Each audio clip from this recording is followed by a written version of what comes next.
Hello, everybody. Welcome once again to Counselor's Couch 101. I'm still Jim Stump with the same pronoun.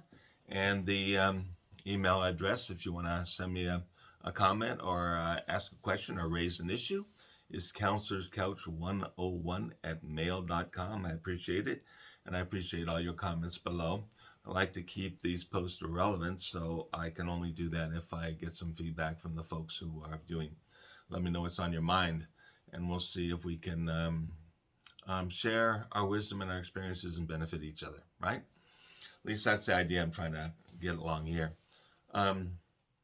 Recently, I met a guy who was a new client, and I asked him why he had come to counseling. And he said, I have anger issues. He said, I've been depressed all my life and I have anger issues. Well, I already saw a connection right there. The depression could be causing what he was calling anger. Now, I've said recently, and I say it again, anger is sort of like an umbrella word that people use to define all sorts of other emotions. We'll have to go into that some other day because there are scores of different emotions that people just call anger. Could be anything. It could be depression. It could be embarrassment. It could be sadness. It could be all sorts of stuff.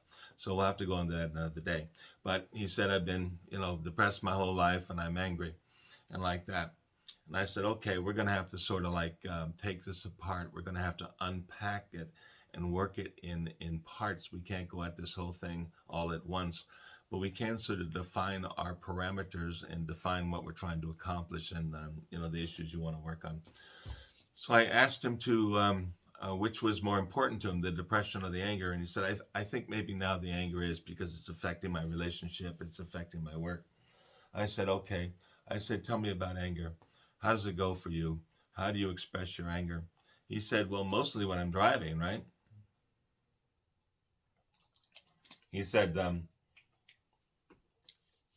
not practicing road rage. I mean, we're here in Southern California, which is the home. We have the ones who created road rage, at least it seems like it. And people are running each other off the road and trying to smash each other or pulling out guns and, shooting at other cars, and etc. He said, I don't do any of that. He said, but I get stuck in traffic and it's bumper to bumper and it just takes forever to get anywhere. If you've driven in New York City or in Los Angeles, I don't know, I'm sure there are other cities that have the same problem of congestion on the roads. You know how frustrating that can be. It can just drive you insane, just sitting there and you're not moving, you're burning up this expensive gasoline, etc., etc. So he said, I get really, really angry. And I say, well, what do you do? How do you, display your anger? He says, I keep flipping people off, right? He says, and then what happens then is the people see it and they get mad. And so we're, making mad faces at each other and we're fainting our cars at each other and we're just doing nasty things. We're not really getting into accidents. But at the same time, he says, it just raises my blood pressure. It spoils my mood and wrecks my whole day. If I'm going home, then I just have nothing but a bad mood to present to my family, and that causes problems there. And I start arguing with, my wife and kids and etc. So he says, not a good thing. I want to get rid of it. And I said, well, let's try to see if we can come at this thing a little bit differently. I said, I was at a church service once, a small church. I like small churches, get to know people, things become more real. I was at church service once, and the lady minister got up there at the pulpit, and she started giving her sermon.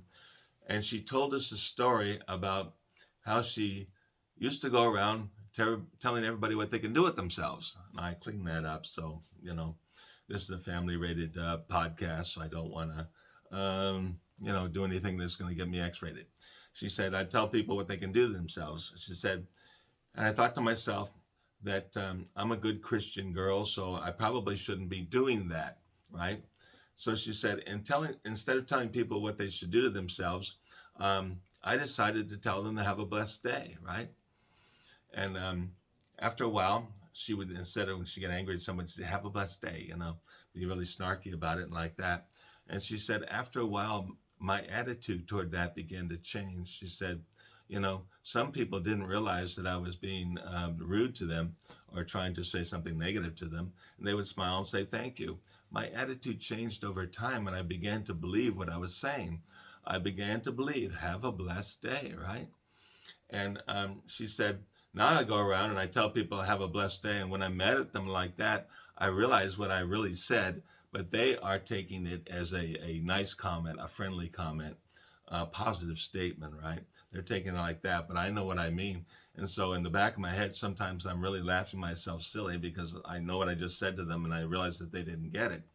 So as she's telling the story in the church, the congregation, we're just falling out of our seats and pews laughing because the way she was telling the story was so funny. She's going, have a nice day, have a blessed day, right? And after a while, she said it did change her attitude and she became a whole different person in life. And like I said, she really began to mean what she was saying, have a blessed day. And it's a way of turning that negative interaction with that person into something that was hopefully at least a little more positive, if not less negative, right? Have a blessed day. So I'm telling this to this new client, and I'm saying, is there any way we can sort of use this kind of idea in your situation? Is there anything you could do or that you could think of doing that might help you with your anger when you're driving on the road and the traffic is thick and you're in a really bad mood and think people are annoying you by cutting you off or coming close or bumping you or whatever they're doing? He said, well, instead of flipping them off, which I do all the time, doesn't get me any good results, maybe I could just give them a thumbs up. And we thought about that for a minute. I'm talking to this guy. And all of a sudden, we imagine doing that, going down the freeway, and people are doing all kinds of nasty things to you, and you just keep giving them a thumbs up. Yeah, great day. Good thing, man. Great, good for you. And like that. And we just imagine doing that and how funny that would be, especially since he knew what he meant, but the other person was hopefully taking it in a positive way. It's kind of like, hey, don't worry about it. We're all just trying to get down the road, sort of an attitude. And we laughed and we laughed and we laughed and we laughed over that idea of going down the freeway, giving a thumbs up to people who are driving badly and who are annoying you and like that. But he said he was going to try that. He actually said, I'm going to go out there on the road and I'm going to try to change my behavior and not greet somebody with a negativity when they are doing negative things to me. So the deal of it is, this is a work in progress right now. We don't exactly know how it's going to go, but I have a feeling it's going to have a positive effect no matter what he does. I don't see how it can fail to have a positive effect unless we get involved with some really negative type people, some angry people. By the way, oftentimes people are abused emotionally. They grow up angry. And so when we look at them and we see they're the type of bad behavior that they are showing us and showing the world, we realize that these are hurt people. They are damaged people. And if we can see them in that light, our heart can go out to them. And at that point, we can say, okay, they are hurting more than I am.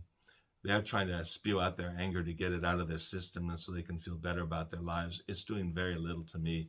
They're the ones that's suffering. So maybe I can look at them and say, have a blessed day, and mean it. Mean that I hope their life improves. I hope their day improves. I hope everything about them improves.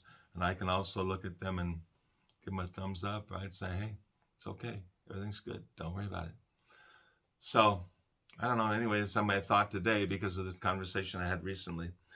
I guess what I want to say to all you folks, if you're not from Los Angeles, or even if you do live in Los Angeles, but if you come to visit Los Angeles and you're on the freeway and you see all the traffic that we're all complaining about here, and you see some guy going down the road smiling, holding up his thumb, it just might be someone that I talk to. Just a thought. Have a blessed day.